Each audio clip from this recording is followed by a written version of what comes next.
আর মাত্র কিছুক্ষণ পরেই সাব আন্ডার-19 চ্যাম্পিয়নশিপে বাংলাদেশের গ্রুপ স্টেজের সেকেন্ড এবং সর্বশেষ ম্যাচ ভুটানের এগেইনস্টে।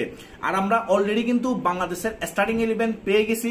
আর আপনারা সবাই জানেন আমরা এই গ্রুপ স্টেজের ফার্স্ট ম্যাচ খেলছিলাম মালদ্বীপের এগেইনস্টে।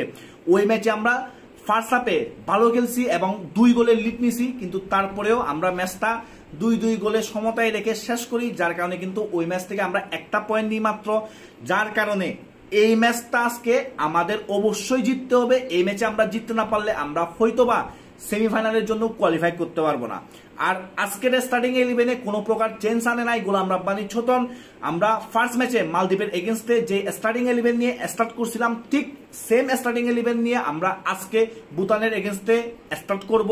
যার কারণে আমরা ধারণা পেতেই পারি গোলকিপার পজিশনে ইসমাইল থাকবে, লেফট ব্যাক পজিশনে থাকবে সানি, রাইট ব্যাক পজিশনে থাকবে সাহেদ এবং সেন্টার ব্যাক পজিশনে থাকবে আসিকুর এবং আপনার মিতু, আর মিডফিল্ডার পজিশনে থাকবে কামাল, ফয়সাল এবং রাকসাম।